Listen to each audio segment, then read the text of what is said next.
ప్రతిపక్షాల మధ్య వాడివేడిగా చర్చ జరిగింది. 42వ డివిజన్ వైసీపీ కార్పొరేటర్ బండి పుణ్యశీల పెన్షన్ల అంశాన్ని లేవనెత్తారు. అధికారంలోకి వస్తే 50 సంవత్సరాలకే పెన్షన్ ఇస్తామని ప్రజల్ని మోసం చేసిన ప్రభుత్వం తమది కాదన్నారు. ఇచ్చిన మాట ప్రకారం 3 సంవత్సరాల కాలంలో 3,000 రూపాయలను పెంచిన ఘనత తమ ప్రభుత్వానిదని చెప్పారు. అధికారంలోకి వస్తే 50 సంవత్సరాలకే పెన్షన్ ఇస్తామని ప్రజల్ని మోసం చేసిన ప్రభుత్వం తమది కాదన్నారు. ఇచ్చిన మాట ప్రకారం 3 సంవత్సరాల కాలంలో 3,000 రూపాయలకి పెంచిన ఘనత తమ ప్రభుత్వానిదని చెప్పారు. ఎవరి పాలన ఏ విధంగా సాగింది అనేది నగర ప్రజలందరికీ తెలుసునని 2029 ఎన్నికల్లో కూటమి ప్రభుత్వానికి ప్రజలే బుద్ధి చెప్తారని హెచ్చరించారు. టీడీపీ కార్పొరేటర్లు వైసీపీ సభ్యుల వాదనను తిప్పికొట్టారు. ఇచ్చిన హామీ ప్రకారం పెన్షన్ 4,000 రూపాయలకు పెంచిన ఘనత తమ ప్రభుత్వానిదని చెప్పుకొచ్చారు. ఇచ్చిన అన్ని హామీలను నెరవేరుస్తున్నామని, విజయవాడ నగరాభివృద్ధిలో తమ వంతు కృషికి తోడ్పాటు అందిస్తున్నామని చెప్పారు.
అందుబాటులో ఉన్న కార్యాలయాలు పరిశీలించగా రోడ్ నెంబర్ 9-60 సంవత్సరాలు ఏముందని అడుగుతున్నా నేను 60 సంవత్సరాల నుంచి కౌన్సిల్ తీర్మానం అయి లేకపోతే మేమే ఉన్న రోడ్లకి ఈ రోజు కూడా పేర్లు పెట్టుకుంటారు. పేర్లు పెట్టుకుందాన్ని గౌరవిస్తున్నారు. పాత పేర్లు ఉన్న వీధులకి తీర్మానం ఎక్కడ గత 5 ఏళ్ల వైసీపీ పాలనలో నగరం దోమలమయమైందని, అభివృద్ధి శూన్యమని సిపిఎం ఫ్లోర్ లీడర్ బోయ సత్యబాబు విమర్శించారు. నగరానికి రావాల్సిన 1,200 కోట్ల గ్రాంట్లను విడుదల చేయడంలో ఇరు పార్టీలు విఫలమయ్యాయని, రోడ్లను ప్రైవేట్ వ్యక్తులకు అప్పగించే ప్రయత్నం చేస్తున్నారని మండిపడ్డారు. విజయవాడ నగరాన్ని అమ్మేసేందుకు సిద్ధపడుతున్న ఇటువంటి అవినీతి పరుల నుంచి నగరాన్ని కాపాడుకోవాలని ఆయన ప్రజలకు పిలుపునిచ్చారు. విజయవాడ నగరపాలక సంస్థ కౌన్సిల్ చివరి సమావేశం సందర్భంగా సిపిఎం ఫ్లోర్ లీడర్ సత్యబాబు వినూత్న రీతిలో నిరసన వ్యక్తం చేశారు. నగరంలో దోమల బెడద విపరీతంగా పెరుగుతుందని, ప్రజలు ఎదుర్కొంటున్న ఇబ్బందులను పాలక వర్గానికి కళ్లకు కట్టినట్టు చూపేందుకు ఆయన దోమతెర చుట్టుకుని సభకు హాజరయ్యారు. ఈ సందర్భంగా ఆయన మాట్లాడుతూ, గత 5 ఏళ్ల వైసీపీ పాలనలో నగరం దోమలమయమైందని, అభివృద్ధి శూన్యమని విమర్శించారు. వైసీపీ అవినీతిలో కూరుకుపోగా ప్రస్తుత కూటమి ప్రభుత్వం కూడా అదే బాటలో పయనిస్తుందని ఆరోపించారు. నగరానికి రావాల్సిన 1200 కోట్ల గ్రాంట్లను విడుదల చేయడంలో ఇరు పార్టీలు విఫలమయ్యాయని, రోడ్లను ప్రైవేట్ వ్యక్తులకు అప్పగించే ప్రయత్నం చేస్తున్నారని మండిపడ్డారు. విజయవాడ అభివృద్ధికి రావాల్సిన నిధులు రావడంలో పాలకులు పూర్తిగా విఫలమయ్యారని ఆరోపించారు. కృష్ణానది పక్కనే ఉన్న కృష్ణలంక, రాణిగారి తోట వంటి ప్రాంతాలకు గంట కూడా మంచినీరు సక్రమంగా అందడం లేదని ఆవేదన వ్యక్తం చేశారు. 2014 నుంచి ఇప్పటి వరకు ఇల్లు లేని పేదలకు ఒక్క ఇల్లు కూడా మంజూరు చేయలేదని అన్నారు. గత 5 ఏళ్లలో నగర ప్రజలపై పన్నుల భారం మోపి బాదురు అన్నట్లుగా వ్యవహరించారని దుయ్యబట్టారు. టౌన్ ప్లానింగ్ నుంచి కార్మికుల నియామకం వరకు వైసీపీ, టీడీపీలు అవినీతిలో పోటీ పడుతున్నారని ధ్వజమెత్తారు. విజయవాడ నగరాన్ని అమ్మేసేందుకు సిద్ధపడుతున్న ఇటువంటి అవినీతి పరుల నుంచి నగరాన్ని కాపాడుకోవాలని ఆయన ప్రజలకు పిలుపునిచ్చారు. పారిశుద్ధ్య లోపం, దోమల విజృంభణ, నిధుల విడుదలపై కౌన్సిల్ సమావేశంలో సిపిఎం పక్షాన గళమెత్తుతామని సత్యబాబు స్పష్టం చేశారు. విజయవాడ నగరపాలక సంస్థ వైసీపీ పరిపాలన ఏర్పడి ఈ నెల 17వ తేదీతో 5 సంవత్సరాలు పూర్తవుతుంది. ఈ 5 సంవత్సరాల కాలంలో నగరంలో దోమల విజృంభణ ఏ రకంగా ఉందనేది ప్రతి ఇంటిని అడిగినా, ప్రతి ప్రజలను అడిగినా కానీ తెలియజేస్తుంది. ఆ విధంగా ఈ వైసీపీ పరిపాలన అవినీతిలోనూ దోమలు ఏ రకంగా చీల్చెండాడాయో అవినీతిలో కూడా ఆ రకంగా విజృంభించడం జరిగింది. అభివృద్ధి మాత్రం శూన్యం, నిధులు రాబట్టడంలో పూర్తిగా వైఫల్యం, అలాగే ఇల్లు లేని వారికి ఇల్లు ఇస్తామన్న విషయంలో కూడా పూర్తిగా వైఫల్యం చెందారు. ఈ 2 సంవత్సరాల కూటమి పరిపాలన కూడా వైసీపీ పరిపాలనకి తీసిపోలేదు. వారు ఇచ్చిన హామీలు ఏ ఒక్కటి విజయవాడ నగరానికి అమలు కాలేదు. నగరానికి సంబంధించిన ఇవ్వాల్సిన నిధుల విషయంలో, గ్రాంట్ల విషయంలో వైసీపీ ఏ రకంగా మోసం చేసిందో విజయవాడ నగర ప్రజల్ని, టీడీపీ కూటమి కూడా అదే విధంగా మోసం చేసింది. 1200 కోట్ల రూపాయలు రావాల్సిన నిధుల్ని నయా పైసా విడుదల చేయలేదు. విజయవాడ రోడ్లన్నీ ప్రైవేటు వారికి కట్టబెట్టేదానికి మరి మెమోలు ఇస్తున్నారు. విజయవాడ నగరంలో ఇల్లు లేని వారికి ఇంతవరకు 2014 నుంచి ఇప్పటివరకు చూస్తే ఒక్కరికి కూడా ఇల్లు ఇచ్చిన కార్యక్రమం జరగలేదు. మరోవైపు అవినీతి విషయంలో టీడీపీ, వైసీపీ ఇద్దరు పోటీ పడుతున్నారు నగరంలో. అది కార్మికుల నియామకాల నుంచి, మరి టౌన్ ప్లానింగ్ నుంచి, హాకర్స్ యొక్క దందా నుంచి అన్ని రూపాల్లో చూసిన విజయవాడ నగరంలో అవినీతికి మేము పోటీ అంటే మేము పోటీ అని ఈరోజు టీడీపీ, వైసీపీ పోటీ పడుతున్న విషయం నగర ప్రజలందరూ కూడా గమనిస్తున్నారు. ఈ పరిస్థితుల్లో కృష్ణానది పక్కన ఉన్నా కానీ విజయవాడ నగర ప్రజలకి గుక్కెడి మంచినీళ్ళకి కరువు అవుతున్న పరిస్థితి, కనీసం 1 గంట కూడా మంచినీరు సక్రమంగా ఇవ్వని పరిస్థితి. పక్కనే కృష్ణానది పక్కన కృష్ణలంక ప్రాంతానికి, రాణిగారి తోట ప్రాంతానికి కృష్ణానది మంచినీరు ఇప్పటికీ తాగలేని పరిస్థితి, రాని పరిస్థితి ఉంది. దీనికి కారకులు ఎవరు? వైసీపీ పరిపాలన, టీడీపీ పరిపాలన తప్ప మరొకరు కాదు. కాబట్టి ఈరోజు జరుగుతున్నటువంటి కౌన్సిల్ చివరి సమావేశంలో నగర ప్రజలు ఎదుర్కొంటున్నటువంటి ఈ మంచినీటి సమస్యల విషయం మీద, అలాగే అధ్వానంగా తయారైన పారిశుద్ధ్యం, దోమల విజృంభణ, నగర ప్రజల మీద 5 ఏళ్ల కాలంలో పన్నుల భారాలతో బాదుడు చేసినటువంటి విధానాల అంశం మీద, నగరానికి రావాల్సిన నిధుల అంశం మీద సిపిఎం పక్షంగా ప్రజల పక్షాన ఈరోజు కౌన్సిల్లో మేము గలమెత్తబోతున్నాం. ఎప్పటికైనా ఈ పాలకులు మారి నగర ప్రజలకి ఇచ్చిన వాగ్దానాలని, ఇవ్వాల్సిన గ్రాంట్లని విడుదల చేసి నగర అభివృద్ధికి సహకరించవలసిందిగా విజ్ఞప్తి చేస్తున్నాం. లేని ఏళ్ళ నగర ప్రజలారా, ఈ పాలకులు అవినీతిలో పోటీ పడుతున్నారు తప్ప అభివృద్ధిలో లేదు. మన ప్రజల మీద భారాలు వేసే దాంట్లో, మన విజయవాడని అమ్మేసే దాంట్లో ఇద్దరు పోటీ పడుతున్నారు. కాబట్టి మన విజయవాడని మనమే కాపాడుకోవాలి ఈ అవినీతి పరుల నుంచి, అభివృద్ధి నిరోధకుల నుంచి అని సిపిఎం పక్షంగా నగర ప్రజానీకానికి విజ్ఞప్తి చేస్తున్నాం. విద్య, వైద్యంలో ప్రభుత్వం ఎంత చేసినా కూడా ప్రైవేట్ వ్యక్తులు, స్వచ్ఛంద సంస్థల సహకారం, భాగస్వామ్యం కూడా ఉంటేనే పరిపూర్ణమవుతుందని మాజీ ఎమ్మెల్సీ అశోక్ బాబు తెలిపారు. ప్రభుత్వ పాఠశాలలో చదివే విద్యార్థులకు రాష్ట్ర ప్రభుత్వం పుస్తకాలు, యూనిఫామ్స్ అన్ని ఇస్తోందని చెప్పారు. ఆడపిల్లలు స్కూల్కి వెళ్లడానికి సురక్ష సేవ తరపున సైకిళ్లు పంపిణీ చేయడం అభినందనీయమన్నారు. న్యాట్కో, మెడ్ప్లస్, సాయి తేజ వారి సౌజన్యంతో సురక్ష సేవ ఆధ్వర్యంలో పేదింటి బాలికలకు సైకిళ్ల పంపిణీ కార్యక్రమం విజయవాడలోని గాయత్రి నగర్లో నిర్వహించారు. ఈ కార్యక్రమంలో మాజీ ఎమ్మెల్సీ అశోక్ బాబు, జనసేన పార్టీ నాయకుడు సుబ్బారాయుడు, ఛాంబర్ ఆఫ్ కామర్స్ అధ్యక్షుడు గడ్డం రవి, ట్రాఫిక్ సిఐ రామారావు, సురక్ష కన్వీనర్ నర్సయ్య పాల్గొన్నారు. 30 మంది బాలికలకు సైకిళ్లు, ఐరన్, ఫోలిక్ యాసిడ్ టాబ్లెట్లు పంపిణీ చేశారు. ఈ సందర్భంగా వారు మాట్లాడుతూ గ్రామీణ ప్రాంతాలు, సబర్బన్ ప్రాంతాల్లో ఆడపిల్లలు బస్సుల్లో స్కూలుకు వెళ్లాలంటే ఇబ్బందులు పడుతుంటారని చెప్పారు. వారికి ఇవ్వడం మంచి సంప్రదాయమన్నారు. 80 లక్షల మంది విద్యార్థులు రాష్ట్రంలో ఉన్నారన్నారు. ప్రభుత్వం పెద్ద ఎత్తున చేస్తున్న ప్రైవేట్, స్వచ్ఛంద సంస్థలు సహకారం అందించకపోతే ఊతం రాదన్నారు. భవిష్యత్తులో తాను కూడా ఈ కార్యక్రమాల్లో భాగస్వామి అవుతామని తెలిపారు.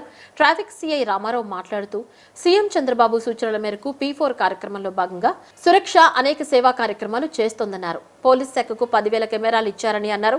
గతంలో 150 మందికి సైకిళ్లు ఇచ్చారని, వైద్య శిబిరాలు నిర్వహిస్తున్నారని, మున్ముందు మరిన్ని సేవా కార్యక్రమాలు చేయాలని ఆకాంక్షించారు.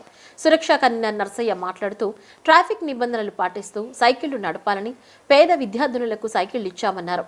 గతంలో 150 సైకిళ్లు ఇచ్చామని, డ్రోన్స్తో 70,000 విత్తనాలు కొండలపై చల్లడం జరిగిందన్నారు. మెడికల్ క్యాంపులు నిర్వహించామని, మున్ముందు మరిన్ని సేవా కార్యక్రమాలు నిర్వహిస్తామని తెలిపారు. మంచి ఏం చేసినా సురక్ష అని మా సిపి రాజశేఖర బాబు గారు చెప్పారు. ఆయన చెప్పిన విధానంతోనే మేము ముందుకెళ్తున్నాము. ఈ కార్యక్రమాలన్నింటిలోనూ మన కమ్యూనిటీని కూడా ఇన్వాల్వ్ చేయాలి కాబట్టి మన పెద్ద మనుషులు, మన అశోక్ బాబు గారు, మన జనసేన స్టేట్ లీడర్ గారు, మన సుబ్బారాయుడు గారు, మన చెన్నుపాటి గాంధీ గారు, ఛాంబర్ ఆఫ్ కామర్స్ ప్రెసిడెంట్ గారు, మన గడ్డం రవి గారు, ఇంకా అందరూ వచ్చారండి. అందరూ వచ్చి ఈ కార్యక్రమాన్ని ఎంతో సక్సెస్గా చేసాం. ఈ ఆడపిల్లలకి సైకిల్ ఇస్తే మాకు ఎంతో ఆనందంగా ఉంది. వాళ్ళు కూడా ఎంతో ఆనందపడతా చాలా ట్రాఫిక్ నిబంధనలు పాటిస్తూ స్కూల్కి వెళ్ళమని చెప్పి మేము చెప్పి ఇస్తున్నామండి. అలాగే వీళ్ళకి ఐరన్ డెఫిషియన్సీ బాగుంటుందని చెప్పి ఐరన్, ఫోలిక్ యాసిడ్ ట్యాబ్లెట్లు కూడా ఇవ్వడం జరిగిందండి. ప్రోగ్రామ్ సక్సెస్ చేసినందుకు ధన్యవాదాలు. ఈరోజు ఎంతమంది పిల్లలకి ఇచ్చారు? 30 మంది పిల్లలకి సైకిల్ ఇచ్చామండి. మొన్న 150 ఇచ్చామండి. అంతకుముందేమో డ్రోన్స్తో 70,000 విత్తనాలు కొండల మీద వేసామండి. ఇట్లాంటి కార్యక్రమాలు, మెడికల్ క్యాంపులు కానీ ఏదైనా కానీ చాలా కార్యక్రమాలు చేస్తున్నాం. ప్రతి కార్యక్రమం చెప్పినప్పుడు ఈసారి నుంచి మీ దృష్టికి కూడా తీసుకొస్తాం. ఈరోజు ప్రభుత్వ పాఠశాలలో చదువుతున్న ఆడపిల్లలకి 30 సైకిళ్ళు ఇవ్వడం జరిగింది. గతంలో కూడా ఈ సురక్ష సేవా బ్యానర్ మీద 150 సైకిళ్ళు కూడా ఇవ్వడం జరిగింది. ప్రభుత్వం ఎంత చేసినా కూడా ప్రత్యేకించి వైద్యంలో, విద్యలో ప్రైవేటు వ్యక్తుల సహకారం లేకుండా అది కంప్లీట్ కాదు. వాళ్ళ ప్రభుత్వం డ్రెస్ ఇస్తుంది, తర్వాత పుస్తకాలు ఇస్తుంది, ఫుడ్ ఇస్తుంది, అన్నీ ఇస్తుంది. కానీ ఇళ్ళ దగ్గర నుంచి 1 కిలోమీటర్ 2 కిలోమీటర్ దూరంలో ఉన్న ప్రత్యేకించి ఆడపిల్లలకి సైకిళ్ళు గతంలో ప్రభుత్వం ఇచ్చింది. అది 1924లో వాటిని పంచల కొన్ని వేల సైకిళ్ళు తుప్పుబడి పాడైపోయినాయి. అయితే ప్రైవేటు సెక్టార్లో వ్యక్తులు కొంతమంది ముందుకొచ్చి ఇలా ఇవ్వడం అనేది చాలా హర్షించదగ్గ విషయం. ప్రభుత్వం ఎంత చేసినా కూడా ఈ సైకిళ్ళు ఆడపిల్లకి ఇవ్వడం అనేది ఒక మంచి సాంప్రదాయం. అలాగే ఆడపిల్లల్లో పూర్ ఫ్యామిలీస్ వచ్చిన వాళ్ళలో ఐరన్ డెఫిషియన్సీ అనేది చాలా ఎక్కువ ఉంది. దానికి గాను మరి వాళ్ళకి ఐరన్ ట్యాబ్లెట్స్, ఫోలిక్ యాసిడ్ సంబంధించిన ట్యాబ్లెట్స్ కూడా సాధ్యమైనంత వరకు ఇవాళ దాదాపు 80 లక్షల మంది స్టూడెంట్స్ ఉన్నారు ప్రభుత్వ స్కూళ్ళలో, చిన్న పెద్ద అన్ని స్కూళ్ళు కలిపి. అందరికీ ప్రభుత్వం పెద్ద ఎత్తున చేస్తున్నా కూడా ప్రైవేటు వ్యక్తుల సహకారం లేకుండా విద్యా వైద్యానికి కూడా మరి ఊతం రాదు. మరి అందుట్లో ఈ సురక్ష సేవ తరఫున చేస్తున్న నర్సయ్య గారికి, అందుట్లో భాగస్వాములకి, ఈరోజు మాతో కలిసి వచ్చిన మరి మిగతా అందరికీ, ఛాంబర్ ఆఫ్ కామర్స్ కానీ, సుబ్బరాయుడు గారు కానీ, మా మాజీ కార్పొరేటర్ చెన్నుపాటి గాంధీ, సిఐ గారు అందరికి కూడా ఇటువంటి కార్యక్రమాలు ప్రోత్సహించే సందర్భంలో వచ్చినందుకు, ప్రోత్సహిస్తున్నందుకు వారికి అభినందనలు తెలుపుతూ, సురక్షా సేవ వారికి కూడా నా హృదయపూర్వక అభినందనలు తెలుపుతూ, మేము కూడా గతంలో కొన్ని స్కూల్స్ మేము అడాప్ట్ చేసుకున్నాం. మరి ఈ కార్యక్రమాల్లో మరి నేను కూడా భవిష్యత్తులో ఖచ్చితంగా భాగస్వామ్యం అయ్యి మా శక్తి కొద్దిగా చేస్తానని చెప్పి నర్సయ్య గారికి, ఈ మెంబర్స్ అందరూ కూడా హామీ ఇస్తాం. సురక్షా సేవా సమితి వారి ఆధ్వర్యంలో, మన నర్సయ్య గారి ఆధ్వర్యంలో ఈ కార్యక్రమాన్ని చేయడం జరుగుతుంది. దీనికి అతిథులుగా వచ్చినటువంటి ఎమ్మెల్సీ అశోక్ బాబు గారికి, చిన్నపాటి గాంధీ గారికి, రవి గారికి, సిఐ గారికి, మురళీ గారికి మరి ఈ కార్యక్రమాన్ని చాలా చక్కగా చేస్తున్నారు. గతంలో కూడా దాదాపుగా 125 దాకా సైకిల్స్ ఇవ్వడం జరిగింది. సురక్షా బ్యానర్లో ఎన్నో కార్యక్రమాలు చేస్తున్నారు. అదే అశోక్ బాబు గారు చెప్పినట్టుగా ఒక గవర్నమెంట్ అన్నీ చేయలేదు, ప్రైవేటు భాగస్వామ్యం గారు ఉంటేనే ఏదైనా కూడా సాధ్యపడుతుంది. మరేంటి ఇలాంటి సేవా కార్యక్రమాలు ఇంకెన్నో నరసయ్య గారి ఆధ్వర్యంలో చేయాలని ఈ కార్యక్రమం నన్ను అతిథిగా పిలిచినందుకు వారికి ధన్యవాదాలు తెలియజేస్తూ సెలవు తీసుకుంటాను. మన సీఎం గారు చంద్రబాబు గారి యొక్క సూచనల మేరకు P4 అనే భాగస్వామ్యంతో ప్రజల్ని మమేకం చేయాలి, ప్రజల్ని చైతన్యవంతులు చేయాలనే ఉద్దేశంతో ఏదైతే తలపెట్టారో సీఎం గారు, దానిలో భాగంగా సురక్షా కమిటీ అనేది ఒక మంచి కార్యక్రమం. ఇది దానిలో భాగంగా సురక్ష అనేది ఏంటంటే ఎన్ని రకాలుగా సురక్ష చేయాలో అన్ని రకాలుగా చేస్తూ వస్తూ ఉన్నారు. దానిలో ఈరోజు జరిగినటువంటి ఈ కార్యక్రమంలో ఏదైతే పేద విద్యార్థులను గ్రహించి వాళ్ళని గుర్తించి వాళ్ళ యొక్క స్థితిగతులను గుర్తించి మా వంతు చేయూతనివ్వాలనే ఉద్దేశంతో చిన్న కార్యక్రమం కాదు ఇది పెద్ద కార్యక్రమం. ఎందుకంటే ఒక సైకిల్ మీద వెళ్ళి నడుచుకుని వెళ్ళే వాళ్ళకి మినిమం సైకిల్ మీద పంపించే ఆ ఆస్కారం వీళ్ళు కల్పించినందుకు సురక్ష కమిటీ కన్వీనర్ గారు అయినటువంటి నరసయ్య గారికి, అట్లాగే ప్రోత్సహించినటువంటి కామర్స్ అండ్ పార్టీలకు అతీతంగా అందరూ కూడా గాంధీ గారు, వీళ్ళందరూ కూడా మురళి గారు, వీళ్ళందరూ ఉన్నారు. వీళ్ళందరూ కూడా ధన్యవాదాలు. ఎందుకంటే పేద విద్యార్థులు గుర్తించడం అంటే చాలా అరుదు. ఏంటంటే అందరూ స్వార్థం కోరుకుంటూ ఉంటారు. ఈ పేద విద్యార్థులను గుర్తించి ఈ రకంగా కార్యక్రమాలు చేయడం అనేది ఒక మంచి కార్యక్రమం. నరసయ్య గారు గతంలోనే 150 సైకిల్స్ ఇవ్వడం జరిగింది. ఈరోజు కూడా 30 సైకిల్స్ పంపిణీ చేయడం జరిగింది. అట్లాగే మా పోలీస్ పరంగా 10,000 కెమెరాలను కూడా ఇవ్వడం జరిగింది. మా సిపి గారు చాలా నరసయ్య గారిని అన్ని విధాలుగా నరసయ్య గారు కోఆపరేషన్ తీసుకుంటూ ఉన్నారు. ఆ విధంగా ముందుకెళ్తూ ఉన్నారు. విజయవాడ నగరాభివృద్ధికి నిరంతరం కృషి చేస్తున్న విజయవాడ పార్లమెంట్ సభ్యులు ఎంపీ కేశినేని చిన్నిపై వైసీపీ నాయకులు దేవినేని అవినాష్ కావాలని బురద జల్లుతున్నారని టీడీపీ ఎన్టీఆర్ జిల్లా కార్యదర్శి పిల్లా శ్రీనివాస్ ఆగ్రహం వ్యక్తం చేశారు. ఎంపీ గురించి మాట్లాడే అర్హత కూడా లేని వ్యక్తి దేవినేని అవినాష్ అని పిల్లా శ్రీనివాస్ ఈ సందర్భంగా తెలిపారు. నిస్వార్థ నాయకుడైన చిన్నిపై అవాకులు చవాకులు పేలితే చూస్తూ ఊరుకోబోమని హెచ్చరించారు. తన కార్యాలయం నందు టీడీపీ ఎన్టీఆర్ జిల్లా కార్యదర్శి పిల్లా శ్రీనివాస్ మీడియా సమావేశం నిర్వహించారు. ఈ సందర్భంగా ఆయన మాట్లాడుతూ జిల్లా తెలుగుదేశం పార్టీ కార్యదర్శిగా నియమించినందుకు సీఎం చంద్రబాబుకు, డిప్యూటీ సీఎం పవన్ కళ్యాణ్ కు, స్థానిక ప్రజా ప్రతినిధులకు ధన్యవాదాలు తెలియజేశారు. గత 2 రోజుల నుండి విజయవాడ జిల్లా వైసీపీ అధ్యక్షులు దేవినేని అవినాష్ మాట్లాడుతుంటే తన స్థాయి తగ్గట్టు మాటలు కూడా కనబడలేదు నాకు. తను చాలా చిన్న స్థాయిలో ఈ మాటలు మాట్లాడుతుంటే ఆంధ్ర ప్రజలు కానీ విజయవాడ ప్రజలు కానీ నవ్వుకుంటా ఉన్నారు. ఏదైనా ఒక ఆరోపణ చేస్తే దాని మీద పూర్తిగా అవగాహన ఉండాలి అతనికి. నిన్న తిరువూరులో జరిగిన ఎమ్మెల్యే ఎంపీ మధ్యలో జరిగిన చాలా చిన్న విషయం అది.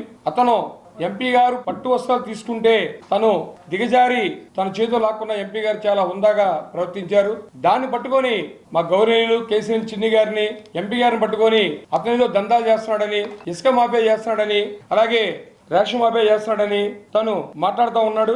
అసలు విజయవాడ ప్రజలు కానీ రాష్ట్ర ప్రజలకు కానీ దేవినేని నెహ్రూ కుటుంబం గురించి ఎవరిని అడిగినా కూడా మనం చెప్పక్కర్లా. తన మచ్చేంటో తన కుటుంబం మచ్చేంటో తొలగించుకోవడానికి మనం చూసుకుంటూ ఉండాలి. మొన్న జరిగిన పార్లమెంట్ ఎన్నికల్లో కేసీఆర్ చిన్ని గారికి 2,80,000 మెజార్టీ, పైచీలకు మెజార్టీ విజయవాడ ప్రజలు హైయెస్ట్ గా దీవించి పార్లమెంట్ పంపించారు. ఎంపీ గారు మన విజయవాడలో ఏ ఎంపీ చేయని విధంగా ఎన్నో అభివృద్ధి పనులు, మన ఇక్కడ దగ్గరలో ఉన్న రైల్వే స్టేషన్ వెనక మొన్న 20 కోట్ల రూపాయలు అత్యాధునిక రైల్వే స్టేషన్ తీసుకొచ్చిన ఘనత కేసీఆర్ చిన్ని గారిది. విజయవాడ రైల్వే స్టేషన్ చాలా ఇరుకుగా ఉన్నందున మన దగ్గరగా అందుబాటులో ఉండేటట్టుగా రాయన్పాడు దగ్గర ఇప్పుడు శాంక్షన్ 20 కోట్లతో, అలాగే 6 వే రోడ్స్ కానీ, అలాగే మన కనతూరు ఫ్లైఓవర్ నుంచి కానూరు వరకు కూడా 6 లైన్ రోడ్ని విస్తరణ చేయడం కానీ జరుగుతూ ఉంది. అలాంటి ఎంపీని పట్టుకొని ఒక నీచమైన ఆరోపణలు చేసుకుంటూ తన స్థాయి తగ్గట్టుగా మాట్లాడకుండా ఓడిపోయి దిగజారిన పార్టీలో అధ్యక్షుని చేశారంటే నీ స్థాయి చాలా చిన్నది. ఒక ఎంపీ ఎమ్మెల్యే గెలిచిన వారిని జిల్లా అధ్యక్షుని నియమిస్తే వాళ్ళకు పద్ధతి అన్ని తెలుస్తూ ఉంటాయి. నీకు అసలు పద్ధతే తెలీదు, మాట్లాడే తెలీదు. నువ్వు 3 సార్లు పోటీ చేసావు, 3 సార్లు కూడా డిపాజిట్లు కోల్పోయావు. చంద్రబాబు నాయుడు గారు నీకు ఎమ్మెల్యేగా గుడివాడ సీట్ ఇస్తే ఓడిపోయి పారిపోయి భయపడి ఆ పార్టీలో చేరి ఎంత రౌడీని చేశావో విజయవాడ ప్రజలు మొత్తానికి తెలుసు. దేవుడు లాంటి పార్టీ మీద దాడి చేపించి రౌడీని చేసి నువ్వు కాదా? అలాగే తెలుగుదేశం పార్టీ కార్పొరేటర్ మీద దాడి చేస్తే కన్ను కోల్పోయింది నీ మనుషులు కదా? అలాగే పట్టాభి గారి ఇంటి మీద దాడి చేపించింది నీ మనుషులు కదా? పొద్దున్న లేసి విజయవాడలో ఒక గ్యాంగ్ ని, ఒక గంజాయి బ్యాచ్ ని, బ్లేడ్ బ్యాచ్ ని, డీ కోడ్ మాటలతో ఒక కోడ్ పెట్టుకొని రౌడీని చేసిన దందా నువ్వు కదా? బులెటిన్లో షార్ట్ బ్రేక్.